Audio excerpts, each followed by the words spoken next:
Hi everyone, it's me. For those of you who don't know me, my name is Alanna and I'm a Canadian, but I have been living here in the UK for the last 6 years. And today we are going to talk about all of the things that seemingly no one talks about when moving to the UK. So all of these things and experiences and life lessons and points and whatever you want to call them, I have learned them all the hard way. I was completely oblivious to these things until they actually happened to me. So I hope this is helpful in some way. But without further ado, let's go. First up, we have to talk about credit scores. Yay! Now this point is obviously extremely boring, but annoyingly, it's extremely important. So when I moved to the UK from Canada, I had a great credit score in Canada.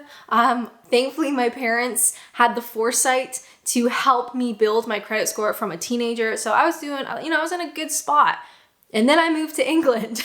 So in England, I started out with absolutely no credit history, no credit score, no financial history. You basically start from scratch. And yes, this is extremely annoying and boring, but unfortunately it impacts so many things. So stuff like having a mobile plan, getting approved for a mobile plan is a pain in the butt. Any sort of financial check, any sort of loan, if you wanted to buy a house, I know some people move to the UK perhaps a bit more mature than I was. They come to the UK and they're like, we're going to settle in the UK, we're going to buy a house. Good luck getting a mortgage. You're going to have absolutely no credit score. Credit cards are another one. It's just kind of a little bit of a nightmare. So what I would recommend in this situation, when you arrive in the UK, you gotta get a few things sorted first, right? You need to have a roof over your head. You need to have a job. Get settled as best you can at first. Okay, the immediate needs are taken care of. Then I would definitely recommend calling up your bank and getting some sort of appointment, whether they can do it over the phone or whether you have to actually go into the branch and explain to them your situation. You're a new immigrant, you're a foreigner, you want to build your credit. What kinds of products can they offer you? Because they're going to know what will work best for you and what will work with your situation. So currently I have a credit card that's sole purpose is to help me improve my credit. So I use it once a month, I pay it off. And then I use it the next month and I pay it off. And that's it. Next up on our list, something that nobody told me about. Quite frankly, my own identity. I think this one is most applicable to expats or foreigners or immigrants or whatever you'd like to call yourself if you are living in the UK for more than 2 years. I think if it's less than 2 years, it's so short in the grand scheme of things that perhaps your identity won't be changed too much, but certainly for all of us long haulers, all of us who have been in the UK for more than 2 years, this is something that you will experience in some way or another. And essentially is quite simply that my identity has changed.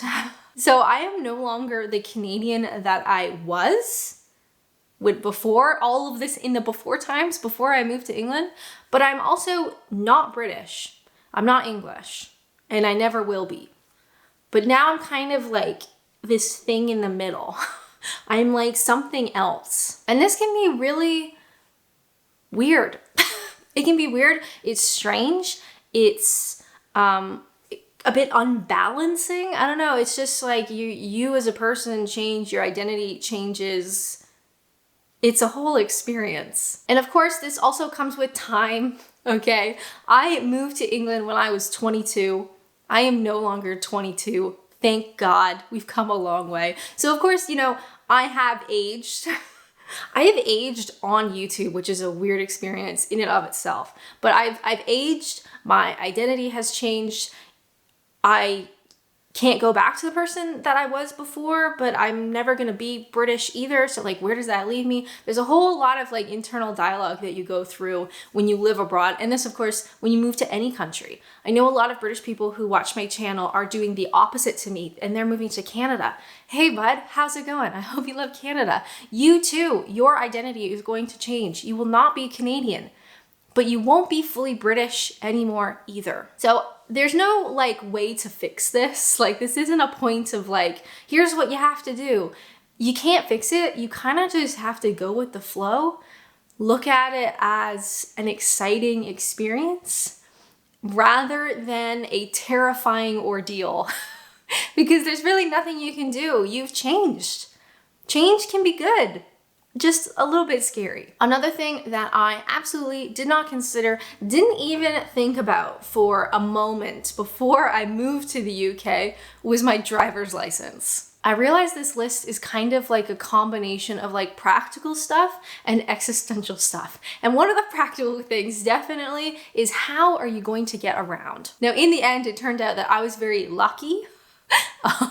Very lucky because as a Canadian with a full Canadian driver's license, I was allowed to exchange that for a automatic British license. That meant I could drive on the British roads with an automatic car without taking any additional tests. Now, would I recommend not taking any sort of lesson? No, because driving on the left side of the road is deeply terrifying, but legally, I could transfer my license, I get that British license, I can get a car if my credit allows, and I can get on the road. Now, this is only available for certain passport holders, and you'll have to check online. Unfortunately, for my American friends, I don't think this includes you. I'm deeply sorry, which means that if you come to the UK and you want to get a British driver's license, you want to be able to drive long term, you're going to have to take the tests from the beginning.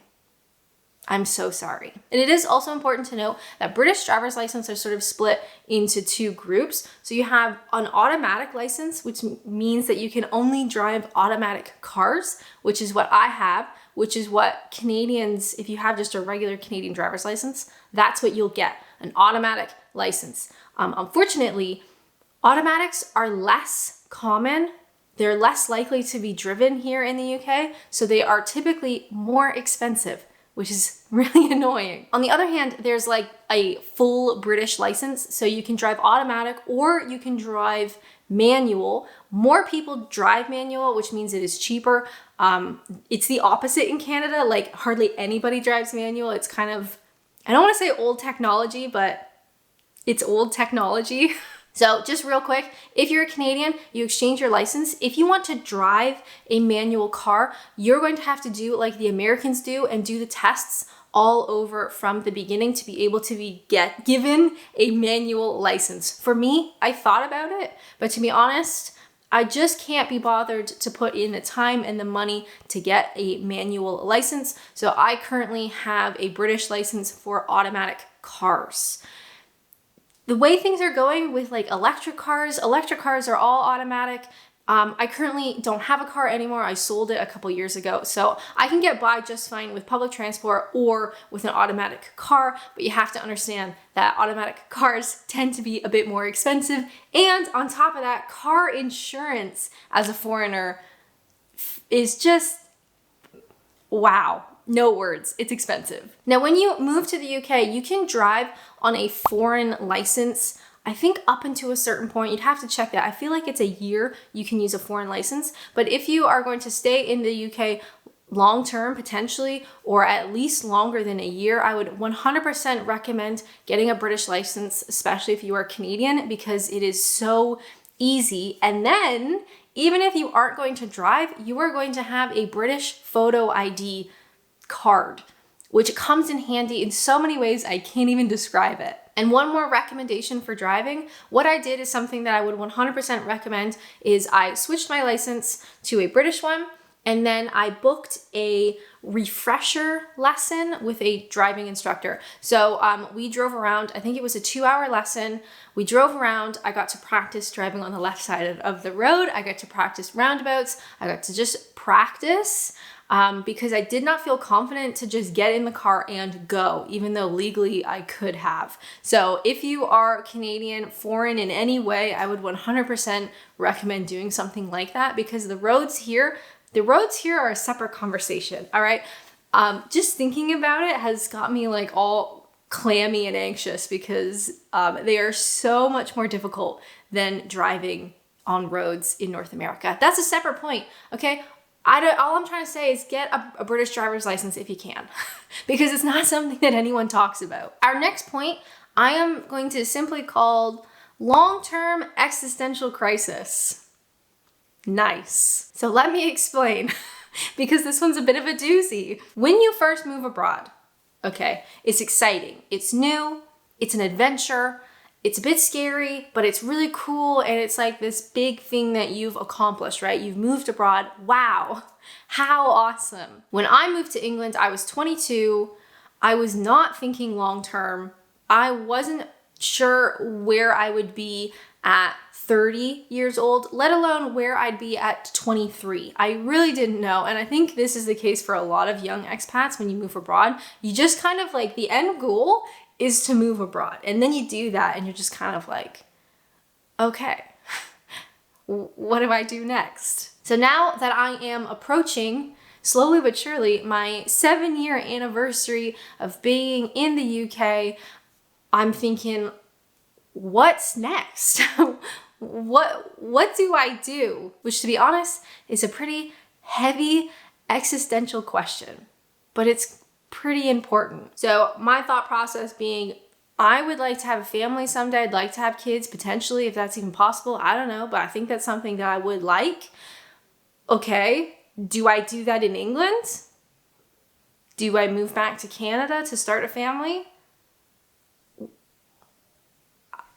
I don't know. I think it's important to remember that you do not have all the answers. And guess what? Nobody has all of the answers. None of us know what we are doing. But I do think it is helpful and important to ask yourself those questions, whether with your partner, whether with yourself, whether in a journal, it doesn't matter. I think it is just wise to start thinking about, what do you want? What is the end goal? Where do you see your life? Where do you want to be? Because I think so many of us, the goal is to move abroad, to get settled, and we don't really think past that. So do I know where I'm gonna be in 10 years? No. Do I know where I'm gonna be in 2 years? No. But it's certainly a question that I should think about, and it's something that I should dive into, and what do I want? Because nobody is going to be able to answer that question for me. That is something that I have to figure out. But I do feel like it's something that we never really talk about. Like, what are you going to do long term? Like, what are you going to do? I don't know, but it's pretty helpful to dive into that kind of stuff. Another very important thing, another thing that I feel like nobody talks about, I'm going to call money, fees, and financial support. So there's a couple of points in here to consider. One, you're coming to the UK on a visa. Yes, you need to be on a visa. As part of your visa application, whether you are coming here as a youth mobility scheme visa, whether you are a spouse of a British person, part of your visa application has this thing called the NHS surcharge. And it is expensive. It gets more expensive every time I have to pay for it. And it is non-negotiable. You have to pay it as part of your visa application. They just split the two fees apart. So you have the application itself and you have the NHS surcharge. And you gotta pay both of them every single time. For every visa, for every renewal, you have to pay. Now, something that I never really thought about until, you live in life here in the UK is that I'm kind of paying the NHS twice. I pay that surcharge, which is a couple £1,000 each time, but I'm also obviously paying taxes. So I have a job, I am employed, and my employer deals with my taxes, thank God. I don't have to do it myself. But in my taxes, it goes to the NHS, it goes to different services. I also pay national insurance, which is taken off of my pay. But something to think about as well is on all of my visas, there is a line. So you get a card, it's like a driver's license, you get a card.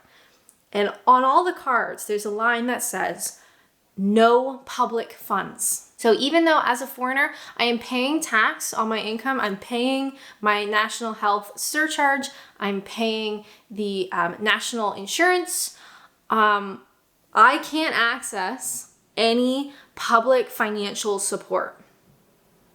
None of it. And to be honest, on top of all of that, I submit a self-assessment each year on Adventures in Apps. So any of the income I earn from Patreon or live streaming on Twitch or YouTube videos or anything adventures in apps, all of that income, I'm also taxed on it separately. I submit that as a self-assessment. Again, tax goes to the government, goes towards public services, of course, some of which I use, like the NHS. But it is really important to know that as a foreigner on these visas, you cannot access public funds, even though you contribute to them. And this is one of the reasons why I go on and on about the importance of having a budget. I've got videos on my channel about how I budget, but it's extremely important because as a foreigner, you have much less of a safety net and you have much less financial support. Even though you are paying into these programs, you are not allowed to access them should something happen. So our next point is a little bit dark. I'm so sorry, I know. Moving abroad is not all beautiful roses and sunshine. Some of it sucks, and this one does too. And it is simply the fact that not everybody wants you here. So I think it goes without saying, and I think most people know this, but maybe we don't necessarily consciously think about it, is that not all British people want you here.